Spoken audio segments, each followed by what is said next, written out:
অবস্থা মধ্যবিত্তে।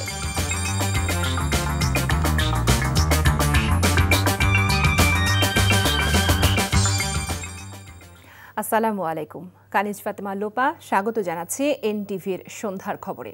ভক্তের চোখে জল আর হৃদয়ের অতল প্রণতিতে মহামায়া দেবী দুর্গা মর্তলোক থেকে বিদায় নিলেন। বিয়োগবেলায় বিসর্জনের বিষণ্ণ সুর আর প্রথম প্রহরে দশমীর আনন্দঘন বর্ণিল উদযাপনে দিন কেটেছে ভক্ত পূজারীদের। বিজয়া দশমীর বর্ণিল শোভাযাত্রায় ভক্তদের আরতি প্রণামে কৈলাসের পথে দেবীকে বিদায় জানালেন মর্তের পূজারীরা। হাসান মাহমুদের রিপোর্ট। বেলা শেষের আয়োজন।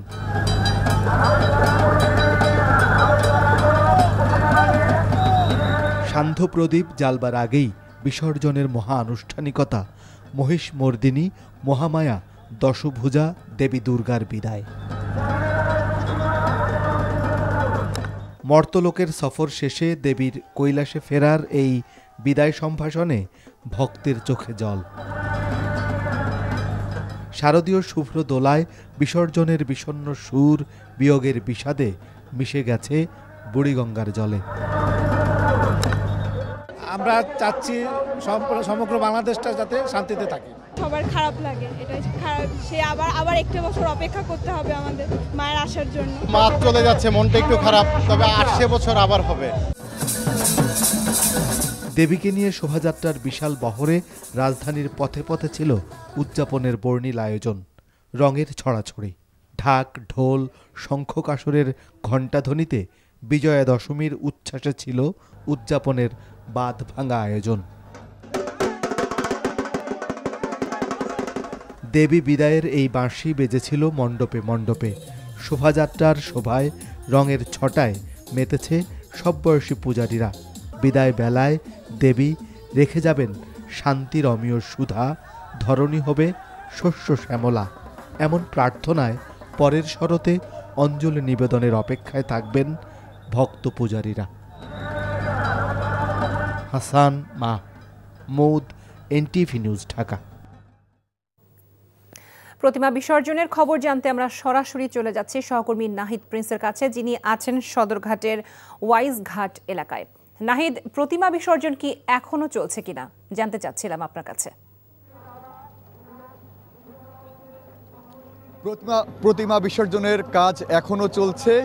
এই বুড়িগঙ্গার তীর এখন উৎসব মুখরই বলা যায়, যে বিকেল থেকে একের পর এক প্রতিমা নিয়ে তার ভক্ত অনুরাগীরা এখানে এসেছেন এবং সেই প্রতিমা বিসর্জনের প্রক্রিয়া কিন্তু চলছে। পুরো প্রক্রিয়া জুড়ে এখানে আইন শৃঙ্খলা বাহিনীরও কড়া নিরাপত্তা রয়েছে। যদি আমরা আপনাদেরকে একটু দেখাই যে এখনও ঘাটে কিন্তু প্রতিমা নিয়ে একের পর এক বিভিন্ন এলাকা থেকে এখানে আসছে, কারণ গতবারের তুলনায় এবার জমজমাট কিছুটা কম থাকলেও সেই আবেগ কিন্তু একটু কমেনি, কারণ গতবারের তুলনায় এবার 10টি ঘাটে প্রতিমা বিসর্জনের আয়োজন করা হয়েছে। সেই পরিপ্রেক্ষিতে যদি বলি যে 60টিরও বেশি প্রতিমা ইতিমধ্যে বিসর্জন দেওয়া হয়েছে এই ওয়াইজ ঘাটে। তো একের পর এক তার ভক্ত অনুরাগীরা প্রতিমা নিয়ে এখানে এসেছেন। তো যদি বলি যে পুরো এলাকায় তার ভক্ত অনুরাগীরা সেখানে ঢাকঢোল সেই বাদ্য তারা বাজাচ্ছেন, উলুধ্বনি দিচ্ছেন। তারা বলছেন যে প্রতিমার মাধ্যমে এবছর যে আশা আকাঙ্ক্ষা এবং যে তাদের যে দাবি দেওয়া ছিল যে কোনো ধরনের বিশৃঙ্খলা সৃষ্টি যেন না হয়, সেই প্রক্রিয়ার মাধ্যমে এবার একটি শৃঙ্খলাবদ্ধভাবে এই প্রতিমার বিসর্জনের কাজ সম্পন্ন করা হয়েছে। সেখানে বোম ডিসপোজাল ইউনিট, সেনাবাহিনী, পুলিশ, আনসার সব সদস্যরাই কিন্তু এই বুড়িগঙ্গার তীরে তারা কঠোর নিরাপত্তায় বেষ্টনীতে আবদ্ধ করে রেখেছেন, যেন কোনো ধরনের বিশৃঙ্খলা সৃষ্টি না হয়। তো ঢাকের বাজনার তালে তালে কিন্তু প্রতিমা নিয়ে তার ভক্ত অনুরাগীরা বিভিন্ন এলাকা থেকে এসেছেন এখানে, এবং আমরা দেখাচ্ছি যে দূরে একটি প্রতিমা দেখতে পাচ্ছি যে তারা সেই ট্রলার বা নৌকায় ওঠানোর চেষ্টা করছেন। তো 258টি প্রতিমা সেই 10টি ঘাটে বিসর্জনের কথা রয়েছে। সেই বিসর্জনের যে সম্পন্নের যে প্রক্রিয়া সেটি কিন্তু আমরা আপনাদেরকে জানাচ্ছিলাম। তো এই ছিল আমার কাছে সবশেষ। লোপা, আমরা জানছিলাম প্রতিমা বিসর্জনের খবর। এর আগে দশমীর প্রথম প্রহর শুরু হয় বিহিত পূজা, পূজাঞ্জলি, ঘট ও দর্পণ বিসর্জন।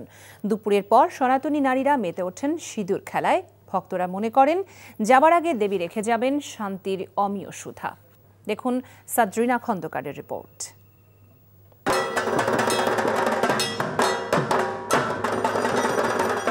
ঢাকের তালে শঙ্খের ধ্বনিতে কাসরের ঝংকারে মুখর মণ্ডপ, তবু আনন্দের ভেতর বেজে ওঠে দেবী দুর্গার ভক্তদের বিদায়ের করুণ সুর। দশমীর দিনে সকালে দর্পণ স্নান আর বিহিত পূজায় ফুল, চন্দন, বিল্লপত্রে আরাধনা করা হয় দেবীর।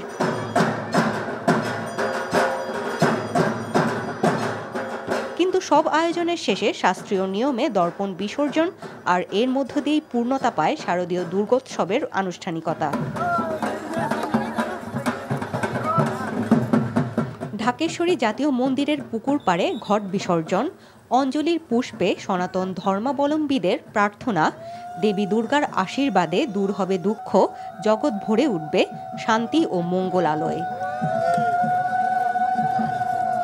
মায়ের কাছে এটাই চাওয়া, মা যেন সবাইকে ভালো রাখে, সুস্থ রাখে। অনেক খারাপ লাগছে কেন মা চলে যাচ্ছে, কোনো কিছুতেই যেন কোনো বিভেদ না থাকে। লোভ লালসা, মূলত এটা বিসর্জন দেওয়াটাই বিজয় দশমীর মূল উদ্দেশ্য।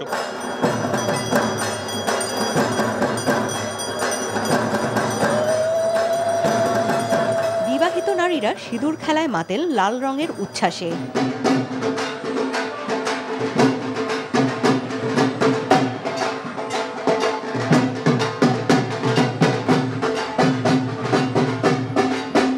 দেবীর চরণে সিঁদুর দিয়ে তারা কামনা করেন সংসারের কল্যাণ, স্বামীর দীর্ঘায়ু। মায়ের চরণে সিঁদুর ছোঁয়ে সেই সিঁদুরটা আমরা সারা বছর রেখে দিয়ে স্বামীর মঙ্গল কামনা করে সিঁথিতে সিঁদুর করি। এটার জন্য সবাই ওয়েট করে থাকে, বছরে একটা দিন সবাই মিলে সিঁদুর খেলবে। পূজা মণ্ডপ পরিদর্শনে এসেছিলেন প্রধান উপদেষ্টার প্রেস সচিব শফিকুল আলম। বলেন, অসাম্প্রদায়িকতা ছেড়ে শান্তি ছড়িয়ে পড়ুক সবার মাঝে। আমরা হিন্দু সম্প্রদায়ের সাথে এই আনন্দটা ভাগাভাগি করে নিচ্ছি এবং সবাইকে আবারও বিজয়ার শুভেচ্ছা জানাচ্ছি। এই দিনেই মহিষাসুরকে বধ করে দেবতাদের মুক্তি দিয়েছিলেন দুর্গা। হিন্দু ধর্মাবলম্বীদের বিশ্বাস অনুযায়ী তাই বিজয়া শুধু বিদায় নয়, অসুরিক প্রবৃত্তির বিসর্জন দিয়ে সত্য, সুন্দর আর কল্যাণ প্রতিষ্ঠার অঙ্গীকার। গজে চড়ে মর্তে এসেছিলেন দেবী দুর্গা, আজ ফিরলেন দোলায় চড়ে স্বামী গৃহ কৈলাসে, নিয়ে গেলেন সকল অমঙ্গল। ভক্তদের আশা আগামী শরতে দেবী আবার ফিরবেন নতুন আনন্দ, আশীর্বাদ আর শান্তির বার্তা নিয়ে। সাদরিনা খন্দকার, এনটিভি নিউজ, ঢাকা। জাতিসংঘ সাধারণ পরিষদের ৮০তম অধিবেশনে যোগদান শেষে দেশে ফিরেছেন অন্তর্বর্তীকালীন সরকারের প্রধান উপদেষ্টা ডক্টর মোহাম্মদ ইউনূস। সকাল ৯টার দিকে প্রধান উপদেষ্টাকে বহনকারী বিমানটি হজরত শাহজালাল বিমানবন্দরে অবতরণ করে। এর আগে নিউ ইয়র্কের স্থানীয় সময় ১১টা ১০ ঢাকার উদ্দেশ্যে নিউ ইয়র্ক ত্যাগ করেন প্রধান উপদেষ্টা। এমিরেটস এয়ারের একটি ফ্লাইটে সফরসঙ্গীদের নিয়ে দুবাই হয়ে ঢাকা আসেন তিনি। এর আগে জাতিসংঘ অধিবেশনে যোগ দিতে গত ২২ সেপ্টেম্বর দিবাগত রাতে ঢাকা ত্যাগ করেন প্রধান উপদেষ্টা সহ সফরসঙ্গীরা। এই সফরে বিএনপির মহাসচিব মির্জা ফখরুল ইসলাম আলমগীর, জামায়াতের নায়েবে আমির আব্দুল্লাহ মোহাম্মদ তাহের ও এনসিপির সদস্য সচিব আক্তার হোসেন ও যুগ্ম আহ্বায়ক তাসনিম জারা ছিলেন। ৭ অক্টোবরের মধ্যে প্রতীক বেছে নিতে জাতীয় নাগরিক পার্টি এনসিপিকে চিঠি দিয়েছে নির্বাচন কমিশন। চিঠিতে নিবন্ধিত রাজনৈতিক দলগুলোর প্রতীকের বাইরে আরপি ওর তফসিলে থাকা অন্য ৫০টি প্রতীকের যে কোনো একটি বেছে নিতে নাগরিক পার্টির প্রতি আহ্বান জানানো হয়।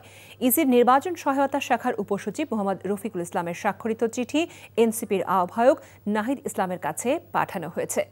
চিঠিতে বলা হয়, জাতীয় নাগরিক পার্টির আবেদনে প্রত্যাশিত শাপলা প্রতীক নির্বাচন পরিচালনা বিধিমালায় অন্তর্ভুক্ত নেই। এজন্য বিধিমালায় থাকা খাট, উটপাখি, আলমিরা, লাউ, কলসহ অন্যান্য প্রতীক থেকে একটি বাছাই করতে হবে।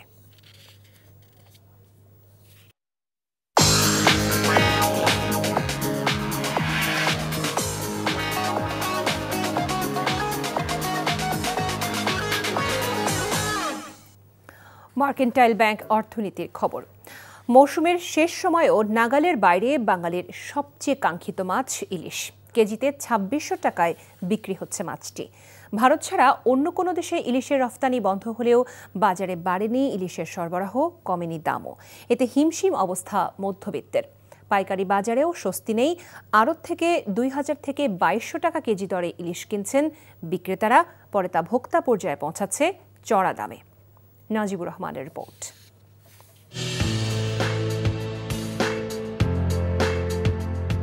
বাঙালির উৎসব পার্বণের সঙ্গী ইলিশের দাম আকাশ ছোঁয়া। আগুন দামে মাছটি এখন বিলাসিতার প্রতীক হয়েছে নিম্ন মধ্যবিত্তের কাছে। রাজধানীর বাজারে ছোট আকৃতির এই ইলিশটির ওজন মাত্র 400 গ্রাম, কিন্তু দাম হাঁকানো হচ্ছে প্রায় 800 থেকে 1000 টাকা। এমন পরিস্থিতি পুরো মাছ বাজারেই। আর এতে অনেকেই মাছের রাজা ইলিশ না নিয়েই বাড়ি ফিরছেন, আবার অনেকে কিনছেন চড়া দামে। 1800 টাকার ইলিশ আজকে শুনলাম 2100 টাকা। ইলিশের ভরা মৌসুম, এ সময় তো এত দাম আমরা এক্সপেক্ট করি না, একটু কম তো থাকা উচিত। এই টাইমটার জন্য তো সারা বছর আমরা অপেক্ষা করি। কাস্টমারের দাম চাইলে জায়গা, যার টাকা পয়সা আছে 2টা 3টা একটা এমনি লয়ে যায়। টাকা মনে করেন সাধারণ মানুষেরা কেনার মতন পরিবেশ নাই। মৌসুমের বাকি আর একদিন, আর এই সুযোগেই আকাশ ছোঁয়া দাম হাঁকাচ্ছেন বিক্রেতারা। উৎপাদন কমে যাওয়ার অজুহাতে বড় সাইজের ইলিশ ঠেকেছে 2300 থেকে 2600 টাকায়। কালকে 1 কেজি মাছ বেচছি ভাই 2200 টাকা, আজকে 1 কেজি মাছ 2500 টাকা, কেজিতে 300 টাকা বাড়তি। ঢাকায় এসে দাম বাড়ে না তো, বাইরে এমনই দাম, এটা তো দাম বাড়ে না, এটা অসম্ভব। পরশুদিনের থেকে কালকে 1-150 বেশি, কালকের থেকে আজকে 1-150 টাকা কেজিতে বেশি। মাছের আমদানি কম। ইলিশ উৎপাদনে বাংলাদেশ বিশ্বে প্রথম, কিন্তু জলবায়ু পরিবর্তনজনিত কারণে বছর বছর কমেছে ইলিশ উৎপাদন। বিগত বছরগুলোর তুলনায় চলতি বছরে প্রায় 52,000 টন কমেছে ইলিশ আহরণ। দেশের চাহিদা মাথায় রেখে ভারত ছাড়া ইলিশ রপ্তানি বন্ধ করেছে সরকার। 2020-21 অর্থ বছর থেকে ভারতে ইলিশ রপ্তানি হয়েছে প্রায় কয়েক হাজার টন। সবচেয়ে বেশি 2020-21 অর্থ বছরে, পরিমাণ প্রায় 1875 টন। তবে রপ্তানি মূল্য নিয়ে আছে প্রশ্ন। যেখানে দেশের বাজারে প্রায় 2500 থেকে 2600 টাকা কেজিতে ইলিশ পাচ্ছেন মানুষ, সেখানে রপ্তানি মূল্য ধরা হয়েছে $12 বা প্রায় 1460 টাকা। সবকিছু ছাপিয়ে সাধারণ মানুষের হাতের নাগালে ইলিশ পৌঁছাতে ইলিশের উৎপাদন বাড়ানোর দাবি ক্রেতাদের। Najibur Rahman, NTV news, Dhaka. আগামী জাতীয় সংসদ নির্বাচনই প্রধান উপদেষ্টা ডক্টর মোহাম্মদ ইউনূসের জন্য সবচেয়ে বড় চ্যালেঞ্জ ও অগ্নি পরীক্ষা বলে মন্তব্য করেছেন বিএনপি চেয়ারপারসনের উপদেষ্টা জয়নাল আবদিন ফারুক। জাতীয় প্রেস ক্লাবে এক আলোচনা সভায় তিনি একথা বলেন। জয়নাল আবদিন আরও বলেন, নির্বাচন এবং ক্ষমতা হস্তান্তরের প্রক্রিয়া পর্যন্ত অন্তর্বর্তী সরকারকে সর্বোচ্চ সহযোগিতা করবে বিএনপি। 1991 সালের মতো একটি সুষ্ঠু ও গ্রহণযোগ্য নির্বাচন হলে যে দলই ক্ষমতায় আসুক, বিএনপি তা মেনে নেবে এবং দেশের 18 কোটি মানুষের আস্থা ফিরে আসবে। ভারত সরকারের সমালোচনা করে বিএনপির এই নেতা বলেন, ভারত সত্যিকারের বন্ধু হলে তিস্তায় পানি নেই কেন? ছাত্র ও সাধারণ মানুষের ঐক্যের প্রতি গুরুত্ব দিয়ে জয়নাল আবদিন ফারুক আরও বলেন, যারা দেশের ঐক্য বিনষ্ট করার ষড়যন্ত্রে লিপ্ত, তাদের বিরুদ্ধে সবাইকে রুখে দাঁড়াতে হবে। এই ছিল সন্ধ্যার খবরে। এই খবরের ভিডিও সহ আপডেট জানতে ভিজিট করুন NTV অনলাইন www.ntvbd.com। এছাড়াও NTVর জনপ্রিয় সব অনুষ্ঠান ও খবরের আপডেট জানতে ভিজিট করুন আমাদের ইউটিউব ও ভেরিফাইড ফেসবুক পেজ। রাত 10:30টায় রাতের খবর দেখার আমন্ত্রণ জানিয়ে বিদায় নিচ্ছি। সবাইকে ধন্যবাদ এতক্ষণ সাথে থাকার জন্য।